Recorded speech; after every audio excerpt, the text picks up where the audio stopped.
Hello everyone, once again welcome back to my channel. दिनैनि गोदान भिडिअआव नोंथांमोन बयखौबो गोसो गोथारै बरायहरनाय थाबाय। फुला फुलि बिरादनो मारा होदों जोंहा नै होनो नागिरदों आरो लाबोनानै होनोसै 400 बजासो जागोन। नायलांबाय थादो गाइसमोन ब्लगखौ एन्जय खालामलांबाय थादो। बिराद मैला फुला फुलि बारा रायलायला नायलांदोल' एसे जास्ट अनलायनायनि गेजेरजों नोंथांमोननि अननायावनो नोंथांमोननि नायनायावनो जाहाथे आङो गोदान गोदान भिडिअ लाबोनो थुलुंगा मोनो बेखौनो आंनि भिउवार्स बिथांमोननिसिम आरो गोदान गोदान भिउवार्स बिथांमोननिसिम आंनि खावलायहरनाय थाबाय। स' लोगोफोर बिदिब्ला भिडिअखौ जोबजासिम नायलांबाय थादो।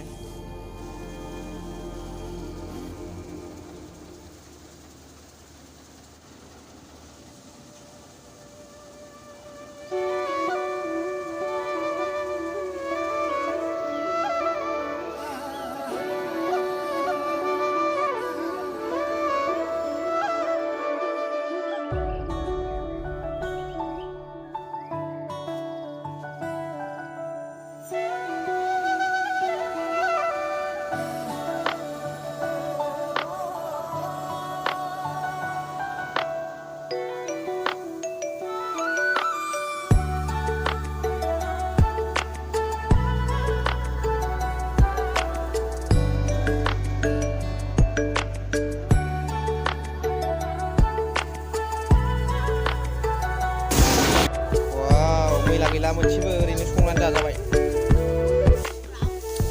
देखो बरिया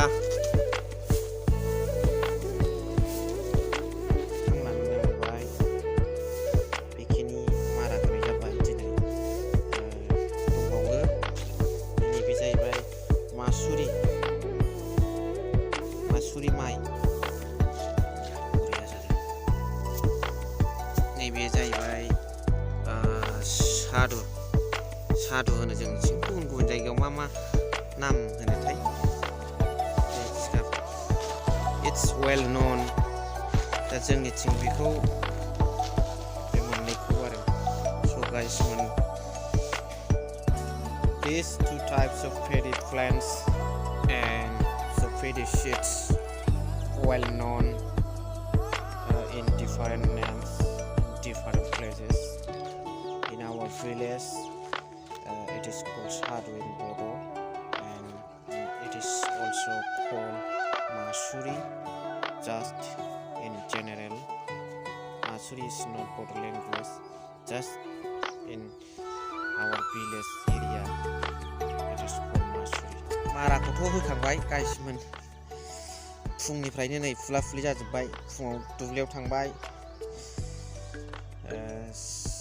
7थासोआव माइ बजा रोगाहैबाय बुथुमबाय थिखोबाय गारियाव होनानै लाबोबाय आरो नैबाव मारा होगासिनो होबाय नै दा जोब्बाय गाइसमोन। जा हायो 1 मिनिट 2 मिनिटबाबो आं नोंथांमोननि सिगाङाव भिडिअ लानानै फैबाय। स' लोगोफोर गाइसमोन नोंथांमोना आंनि भिडिअखौ मोजां मोनदोंब्ला अननानै शेयार कमेन्ट खालामनानै हर आरो जायफोर बिथांमोना साबस्क्राइब खालामाखै दासिमबो आंनि चेनेलखौ बे बिथांमोना अननानै साबस्क्राइब खालामनानै हो आरो जायफोर बिथांमोना साबस्क्राइब खालामखानाय बे बिथांमोना खनानि बेल आइकनखौ थुनानै हो जाहाथे आंनि भिडिअनि गोदान नटिफिकेसना बिथांनिसिम सौहैनो हायो आरो बिथाङा जेब्लाबो आंजों इन टाचआव थाबाय थानो हायो। स' लोगोफोर thank you very much for watching my video. Love you all guys. Thank you.